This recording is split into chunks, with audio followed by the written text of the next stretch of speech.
Hey, good afternoon, everybody. Tim Scoutless here, live from the back lot. Special episode today, usually 10 minutes with Tim. Back-to-back guest, Paul Machin here to talk about from Black Book Live. Give it a live market update. Let's go to Paul. I can't wait.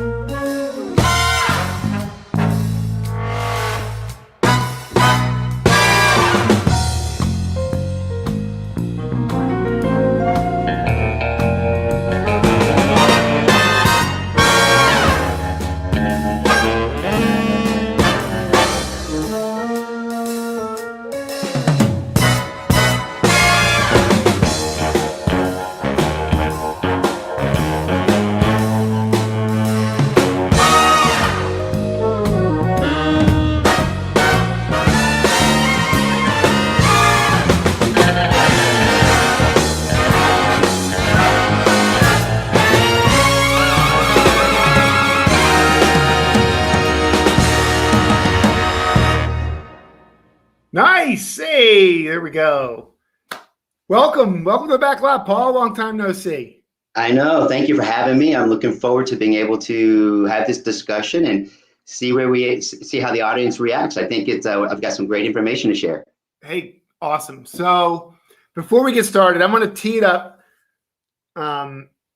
with some get our mouth wet with what we want to talk about today. Literally 15 minutes, not even today. I was online just poking through automotive news. Wow. Look at that. 4 articles in like less than 10 minutes I found that are affecting the automotive industry, right? So I want to get a good update from you, but look at this. Estimated 10% of production employees are out with COVID-related issues in Sterling Heights, Michigan, right? Going to affect the Ram.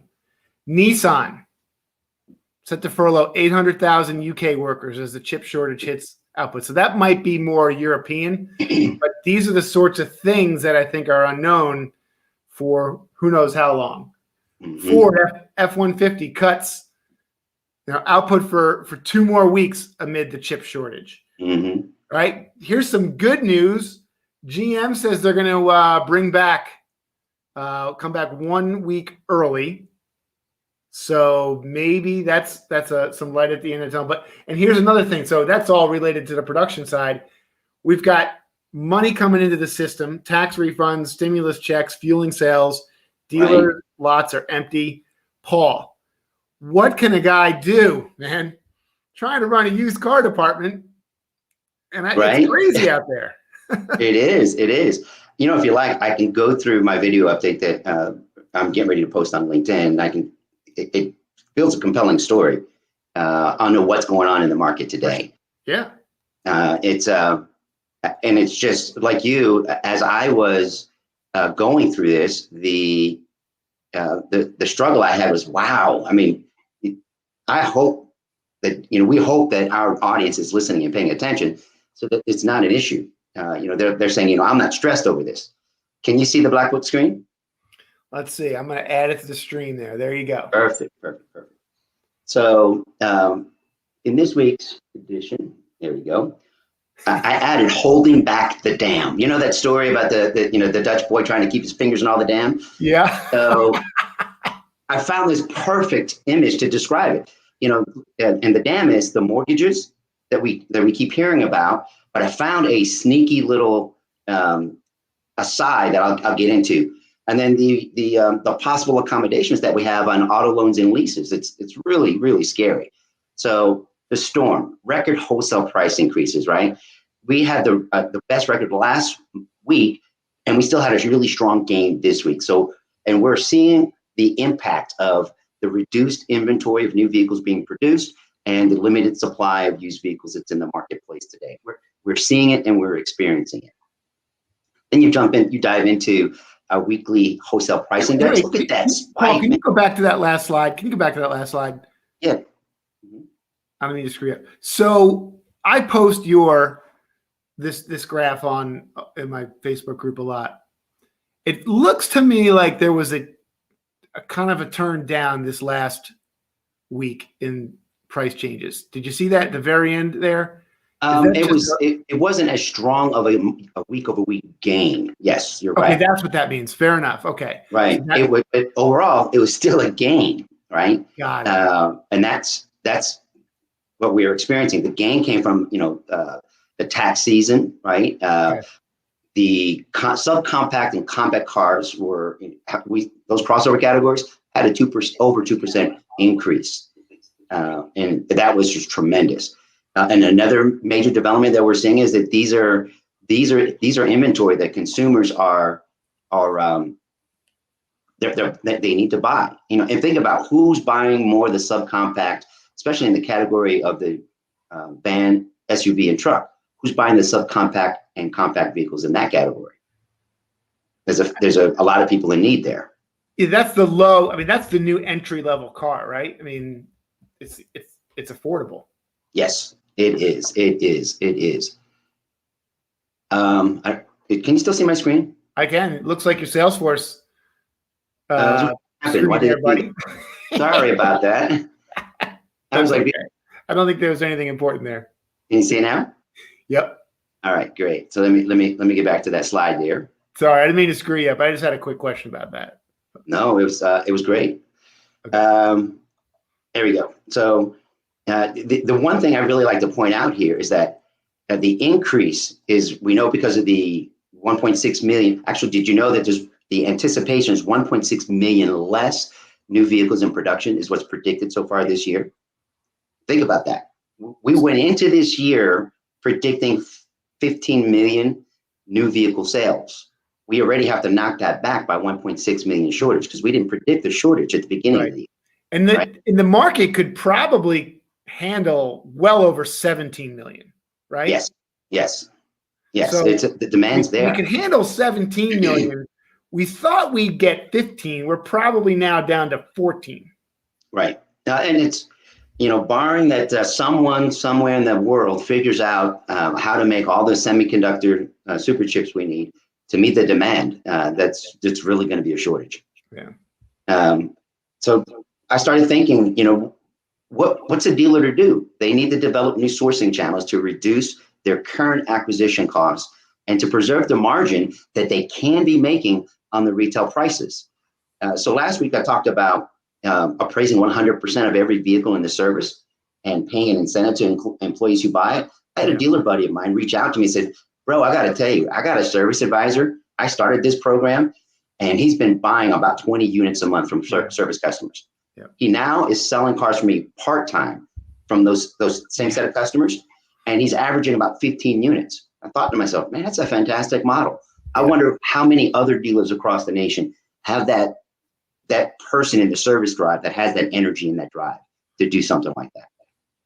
Yeah, it's a popular model, especially amongst what I call the near publics, the bigger groups. Mm-hmm. Some stores do it better than others, but yeah, I mean, it's a great way to source affordable inventory for sure. Right. We had a large fleet transportation provider who recently sold thousands of units at an incredible lift. And these were units that were higher mileage and edgier, and they sold them and made some really good money on them. So how does all that segue into our retail listings price list? This is our 2 to 6 year old. I encourage everyone, please download the report to see what's happening in the 2 to 6 year old category. The purple line within the red box, that represents, Tim, about 2 million VINs out of the millions we track daily from new car websites and used dealership websites. And that comprises our retail market data listings. One of the price drivers in the retail price gains that I believe I gained as an insight when I was reading Experience Q4 2020 State of the Automotive Report a couple weeks back. In Q4, they state that 43% of total loan originations, they were attributed to prime consumers. And then 20% of all the loan originations in Q4 were subprime borrowers. Think about that for a second. And then that's a significant increase over the same kind of credit over 2019. On the other end of the spectrum, the subprime and deep subprime borrowers reduced their share of originations by 16% and 2% respectively. Another driver, I believe, that's driving our retail pricings, I learned from Equifax a few weeks ago. I shared this with the audience that 50% of lenders are now using alternative data and behavioral trends in addition to credit scores to determine what consumers' future performance will be. So the impact of dealers getting, we talked about not too long ago, they're selling everything they got and making grosses like crazy. It's evidence that all of these things are coming together. So what we see in April is retail prices are picking up speed as demand is being accelerated and fueled by stimulus payments, the tax season, the shortage of new inventory, as well as pre-owned inventory, and a larger participation of subprime and deep subprime consumers in March and in April. My question I always ask people, go ahead. No, yeah. Well, so we're saying that we're seeing more. What we thought maybe was subprime or would really not be a participate in this recovery just because of where they were, right? Mm-hmm. Those consumers. What you're saying is, no, they're in the game. These guys who loan money to subprime are ready to go. They're using alternative data. I mean, that's what you're telling me. Wow. Okay. 50% we learned that Equifax reported that 50% of lenders are now using alternative data and behavioral trends in addition to beacon scores because they've identified. Remember, we talked about that the K-shaped recovery. We're in a K-shaped economy, right? Yeah. So who's in that bottom leg? What's the kind of employment that's in that bottom leg that's been hurt the most? But there's a segment in the upper leg that we really didn't pay attention to. That upper leg was in the middle class, and in the middle class you have lower middle class, middle class, and upper middle class, and then the upper classes. So the lower middle class and the middle class, they got hurt the most. Wow. During the forced shutdown, and they're now in the lower leg. Now those are individuals who have, they were raised on credit, they perform well, they work most often. They're two income households, maybe working 3 jobs with 2 people, and they're used to earning an income, paying for their credit. They may be using high debt on credit cards, but they pay their credit card payment, right? They're used to that, and the pandemic shot them back. So the alternative data trends and behavioral data is allowing lenders to take a look at that kind of consumer and make better predictions, right? And that's being evidenced in the pricing that we're seeing. Yeah, I'm sure you've seen it, right? A Kia Telluride getting $8 to $10 grand over MSRP. I watched a 2017 Chevrolet Volt go for $2,000 more than the average retail in NADA between 2 consumers who were battling out. I want that vehicle. It was just insane. So as a dealer, how do you figure out to acquire more pre-owned inventory to take advantage of what the markets are providing today when everyone's at the auction trying to buy everything they can get? So we've been talking about this at length at several conversations. Use the cost of transportation that they've saved, the savings from no buy and sell fees, multiply the number of days times the carrying cost it would take to get a car from the auction to the front line ready, and use all of that money to pay more money for a private party sale, a service lane sale, a frontline appraisal. I'd also even consider making a We Buy Cars portal, which we have a lot of consumers doing that, a lot of dealers who are doing that now, a lot. Now, to talk a little bit more about how the data we just went through on the wholesale and retail side is being impacted by what we're experiencing in the credit industry. I wanted to share with the audience that this is what the mortgage forbearance schedule looks like. It's 12 months long, and in my opinion, it's plugging the dam. Right now, the administration has just kicked the can on further down the road on some of these forbearance to 2022. So we won't see some of the real impacts until 2022 on these. The red lines, you see the arrows. So Tim, the red arrows are indicators that if a provider, an entrepreneur, or even a dealer group went to their local lenders and the local credit unions and said, I want to create a partnership for your customers that are in forbearance and for your customers that are in possible accommodations.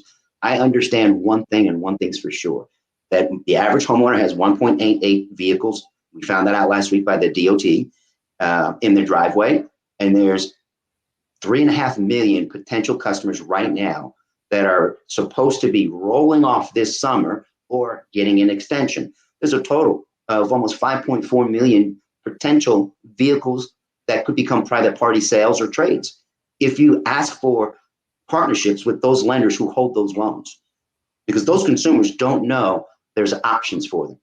If you were able to do that, messaging would start in the restatement repayment plan, deferral or partial claim, and in the modification area.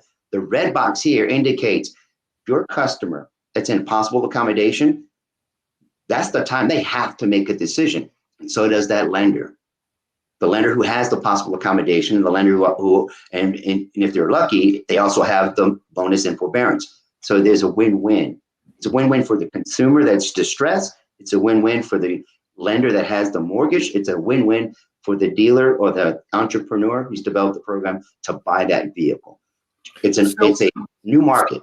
So you think that this market is going to create new avenues for dealers to source cars? We're just going to have to find different ways, and this is one of them. Well, you and I both, we hear it. We're hearing from our buddies that go to the lanes, the auctions. They're overpaying and they're getting sold out. It's like going to the grocery store right before a hurricane. There's no milk, there's no bread, and what's left you got to pay a premium for. So find other channels, and this is one of those channels that I started. It was a question. I posted about it last week. Like, I wonder how many vehicles these people own. Now, here's a little bit of the doom and gloom. This plan is only for federally backed mortgages. Oh. Right. So that's why the numbers sound so small when you say, 3 million here, 7 million here, 8 million. What they don't tell you is that there's roughly 14.5 million consumers that are in private backed mortgages that are in distress right now. And there's really what you see on screen, there's no options for them. They have on average 1.88 vehicles too. That market is a potentially untapped market to help lower their overall debt burden by buying one or two of their vehicles, helping them get out of a higher payment into a lower payment vehicle so that they can maintain their mortgage. I know that what I would do if I had to sell a car to keep my mortgage. I absolutely would. I'd ride a bike to work. Right? Wouldn't you? Interesting. Yeah. Yeah. I mean, a lot of people don't even need to drive anymore. You're going to be able to work from home. So yeah. And they should be taking a look at that. Yeah. So this slide is a snapshot from Experian that talks about the overall record growth in consumer debt. And the debt level we have today, that 1.37 trillion. If you Google what was the debt level of the mortgage industry crash in 2007, it's going to be pretty close to that number right there. That's scary when you think about that. So what does this mean? Those two slides about what's possible for us with high demand and low supply, we know prices go up, right? So how long do we anticipate this to be a challenge for us? So in the red rectangle down here, these are the new vehicles sold from 2009 through 2021, going back almost 9 years, right? Yeah. Pandemic, we had beautiful years, and then we had a rough year. What we do know is vehicles sold in 2019. Today, those are the 0 to 2 year old vehicles. Vehicles sold in 2018, 3 to 4 year old vehicles, and so on and so on.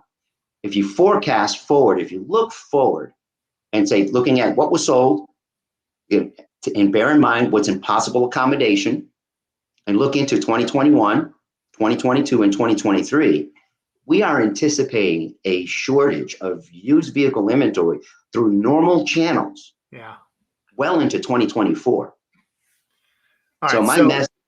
Go ahead. So when I ask you, because I was going to wait till the end, but you just answered my question, Paul. When is this shit going to be over? And what you're showing me right here is it might not be over till 2024 now. I thought it was.